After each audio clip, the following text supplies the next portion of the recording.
Hi everyone, welcome back to Honker's YouTube. Today I'm going to be reading some scary stories that are true that I found on the internet. Well, not that everything you find on the internet is true, but I found them very interesting, so I'm going to read them out loud to you. So go ahead, get cozy, sit back, relax, and don't get too scared. The first one's called The Ghost Truck Stop. On his way to get married, a military man and his best man set off on an 800-mile road trip from Camp Lejeune in North Carolina to Lafayette, Indiana. It's 1 a.m. on a cold January night in 2014, and the man tells Monsters Among Us that the weather is bad and temperatures are in the negative double digits. As the pair close in on Indianapolis, they discover that they have no money to pay for gas to refuel the car, but are about to run out. Growing up in the trucking industry with my dad, I decided to stop at a truck stop, the man explains, but because the main interstates were shut down due to the weather, they had to get off the highway and search for a truck stop along the back roads instead. We found a smaller truck stop. It had one truck and it was kind of strange. It was just a blacked out truck with a blacked out trailer. There was no real markings on it, nothing distinguishable, he says. They went in, hoping a clerk or waitress would spot them a few dollars for gas, enough to make it to Indianapolis, at which time they'd go to the bank, take out cash, and pay back the loan. Inside, they found a tidy diner, occupied by a waitress, cook, and a lone truck driver. I went inside, talked to this driver, and he bought us a cup of coffee. We sat there and talked for about 30 minutes about what was going on and why we were headed where we were and what we were doing. And he gave us $20 for gas. I went outside, pumped our gas, came back in, and I told him, "Hey, I really appreciate it. I'll be back." Making good on his word, the man got cash from the bank upon arriving in Indianapolis and returned to the diner. When we arrived at about 10 o'clock in the morning, it's boarded up, he says. It looks like it's been abandoned for years and the truck's gone. But we had just been in there. They pull in anyway and find a police officer parked in the lot. They explain what happened just hours before, to which the cop chuckles and replies, "Oh, you met the ghost of 3. So 2 military members conversed, had a cup of coffee with, interacted with 3 people at a diner that had a fuel pump. I got $20 worth of gas," says the man. "When I came back, it's been boarded up. If I remember correctly," the cop said, "it had been boarded up for at least 25 years. That's creepy. And that's kind of cool, actually. Huh. That was cool that he was able to get $20 from a ghost. The next one's called The Grandmas in the Cemetery. Jeff, a resident of Dayton, Ohio, was driving with his 3-year-old son Miles in the back seat when they passed by a cemetery. It was a modest cemetery with only flowers and small plaques. It basically looks like a giant garden, Jeff explains on Monsters Among Us. According to Jeff, as they drove by, his toddler, who'd been happily singing, abruptly stopped, pointed to the cemetery, and exclaimed, "Look at all those people." Jeff turned to look but didn't see a soul. Confused, he asked Miles about what he was talking about. "All those people over there," his son replied. "There sure are a lot of grandmas." As Jeff tells it, chills ran down his spine as he asked his son what the people were doing. "They're all standing there looking down at the grass," Miles said. Completely unsettled by the conversation, Jeff sped up and drove home. Later that same day, he says his young son was watching TV when he turned to Jeff and said, "You know, they weren't alive." Thinking Miles was referring to the cartoon, Jeff asked what he meant. "Those people we saw. They were all paused," his son replied. "I don't know if my kid has a sixth sense," Jeff said, "or if he just has a wild imagination." Oh, that's scary, but like I said before, kids are susceptible to the paranormal. The next one's called The Ghost of the Stanley Hotel, which is one of the locations you will eventually see me at.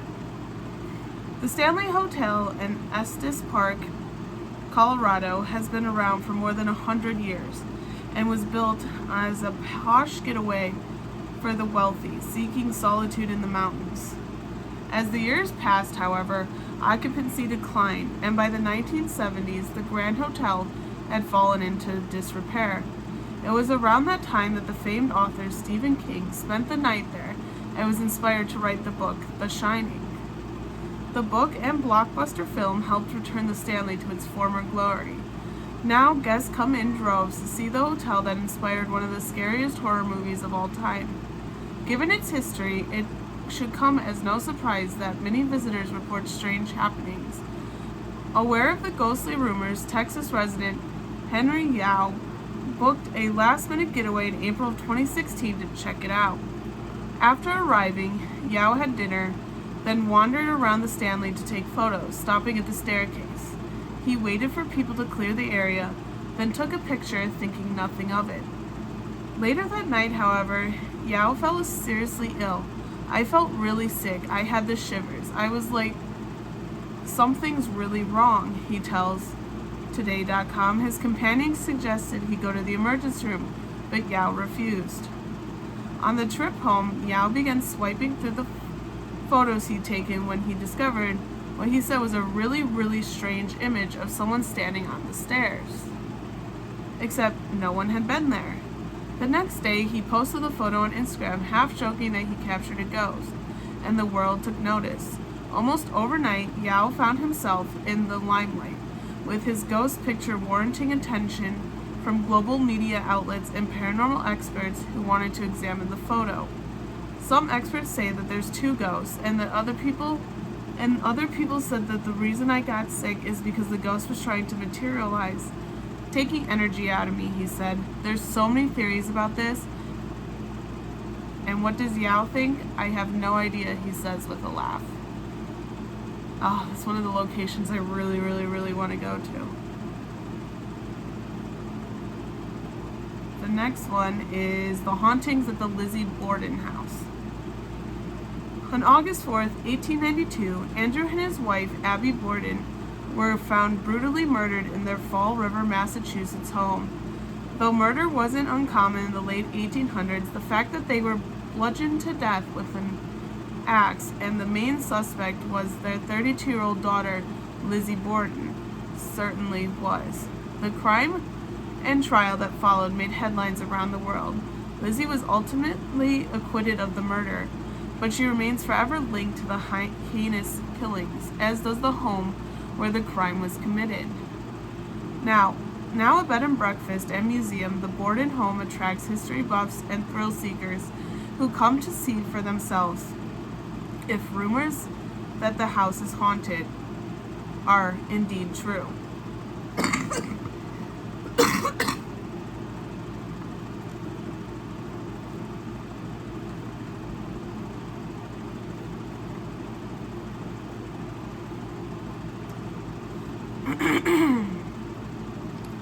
When I started working here, it was more of the history. I really didn't care about the paranormal. Suzanne St. John, a realtor and tour guide at the Lizzie Borden house, says. However, that all changed after St. John says she experienced a few unusual happenings of her own. Guests tell us that they hear laughing and playing in the middle of the night. Things get moved around, she says. And St. John has experienced a few unusual things herself, saying that once she discovered toys scattered across the room that no one had been in. St. John also talks of a picture that fell over and slid 2 feet across the floor without any plausible explanation, as well as a closet door that once opened on its own volition. Salem, stop. Sorry, my cats are going crazy. On the eve of the anniversary of Andrew and Abby's murder, St. John says that she and 2 other tour guides at the house felt a sudden, sharp, piercing pain in their left eyes, the same exact location of Andrew Borden's fatal injuries. Perhaps the most unsettling, however, is the story St. John tells of a tour guide at the Lizzie Borden house who asked her group to silence their cell phones before beginning the tour. Moments later, a guest's cell phone rang. She looked up and said, "It's my mom." The tour guide asked if she wanted to leave and take the call, to which the woman replied, "She died 2 years ago." Oh, that would be creepy. Alright, the next one is called The Ghost of Captain Joseph White. Though Salem, Massachusetts is best known Though Salem, Massachusetts is best known for its infamous witch trials, there have been plenty of other chilling stories throughout its 400-year history. One of them is the tale of Captain Joseph White, a wealthy merchant who was found bludgeoned to death in his bed. It was a crime motivated by money, according to Giovanni Alabiso, owner and tour guide at Salem Historical Tours, who says the 82-year-old merchant was allegedly targeted by greedy brothers hoping to get their hands on his will. Brothers Joseph and Francis Knapp enlisted the help of Richard Crowninshield, it's an interesting name, to help get the job done. Late in the evening, when Captain White is asleep, Dick Crowninshield comes in. He goes upstairs to the second floor and takes a club and bashes the captain over the head and crushes his skull. The murder resulted in a scandalous trial and is said to be the inspiration for Edgar Allan Poe's The Telltale Heart, as well as the game Clue. Interesting. Whether it's the brutal nature of the crime or revenge for the attempt to steal his money, the spirit of Captain Joseph White is said to still wander the halls of his former home. People believe Captain White is roaming around the house protecting whatever treasure he reportedly has. Tourists take photos of the house, and despite being empty, many pictures reveal shadowy figures, both male and female, in the windows and on the landing of the Gardner Pingree house. Who are they? No one knows. It's definitely absolutely active, Abeluso says. That's pretty cool. I always wonder what the inspiration of Clue was from. Alright, the next one is the Haunted Ventriloquist Doll.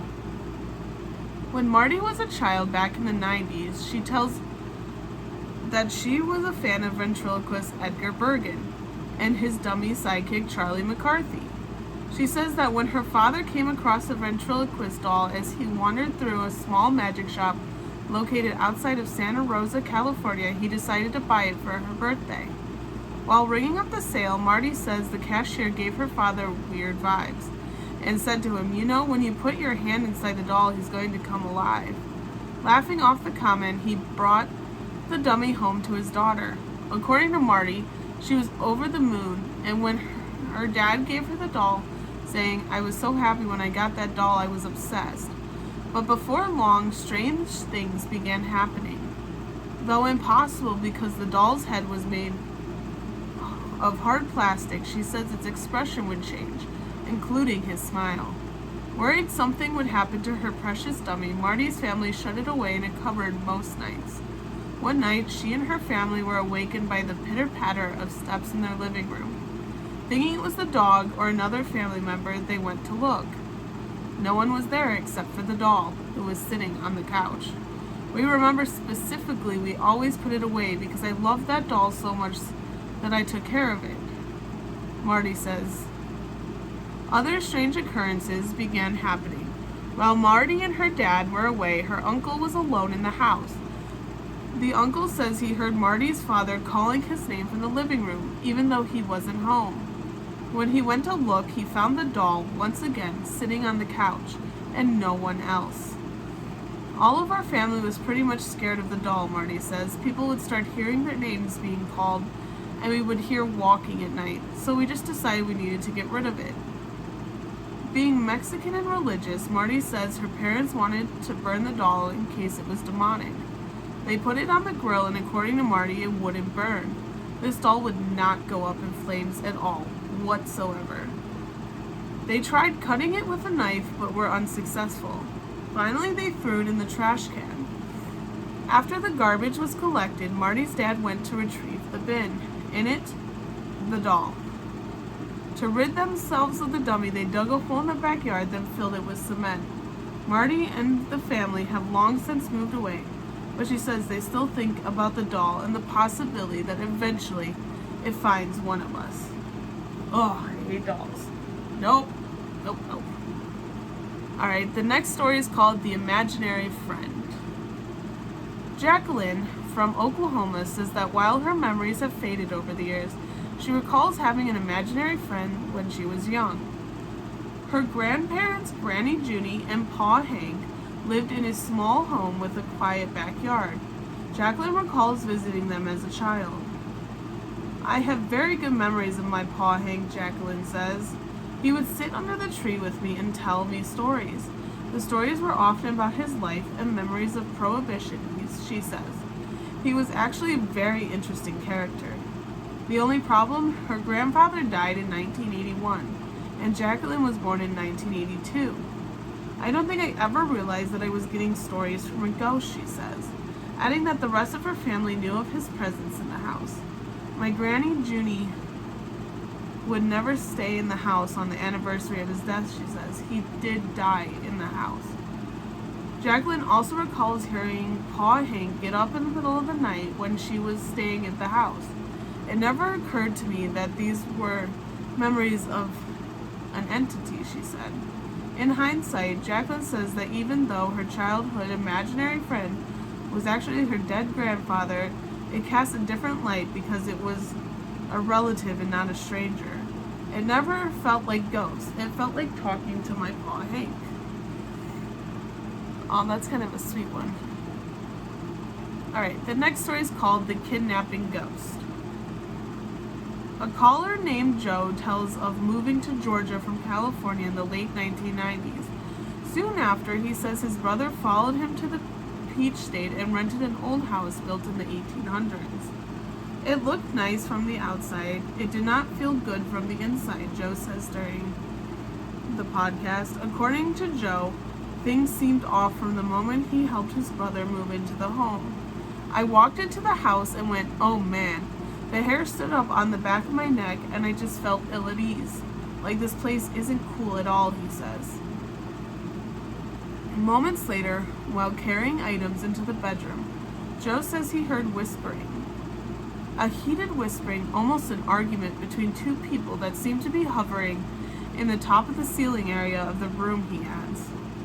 Joe ran out of the room and asked his brother if he'd felt something off about the house too. His brother had picked up on the vibe, but assured Joe that things would be alright. As long as you're good, Joe says, he told his brother. I'm not good, but I'm going to help you. I'm going home and I probably won't come back here.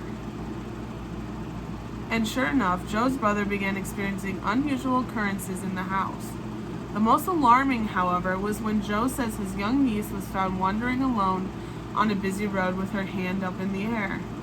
Police and other agencies were called to investigate the incident, and when asked, his brother's 4-year-old explained that she'd gone for a stroll with the old lady that lives here. She just wanted to go for a walk, so we went for a walk. Given that the front door was too heavy for a 4-year-old to open by herself, no one could understand how she was able to leave the house. According to Joe, his niece said the old lady opened the door then we petted the dog for a little bit, then we went for a walk.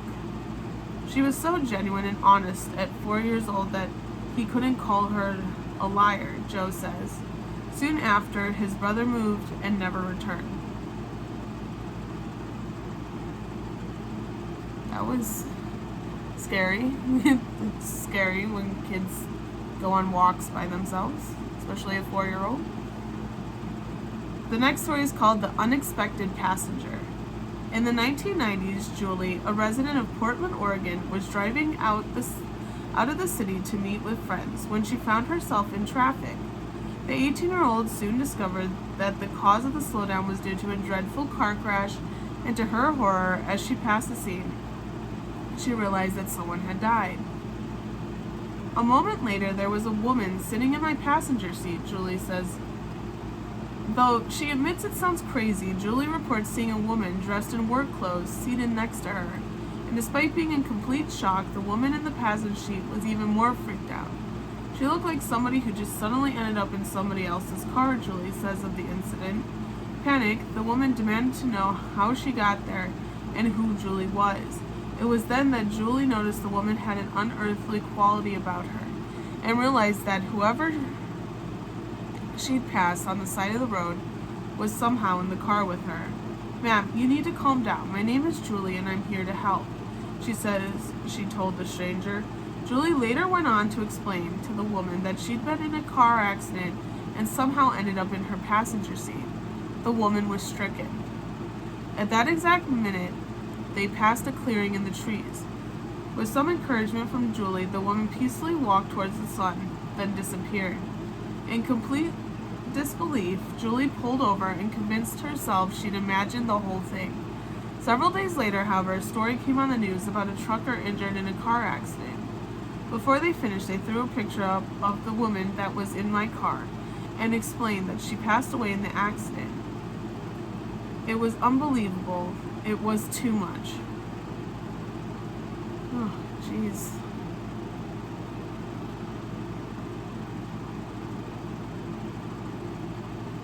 Alright, next story is the Phantom Ambulance Lights.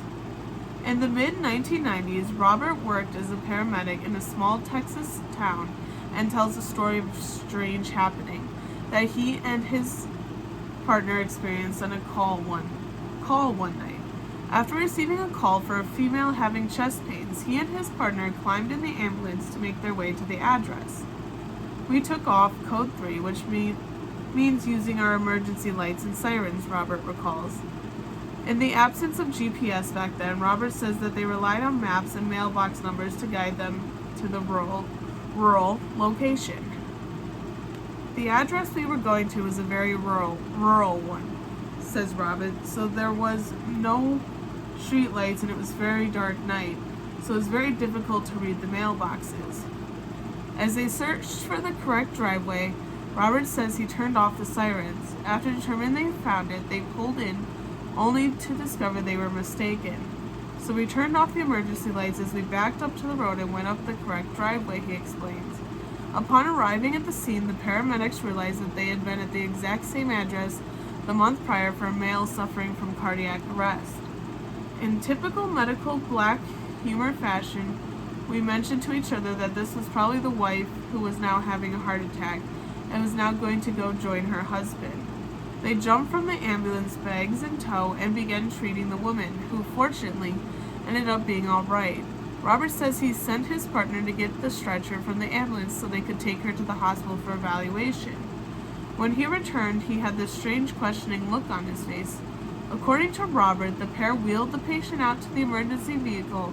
That's when Robert saw the ambulance had nearly every light up it was equipped, which turned on.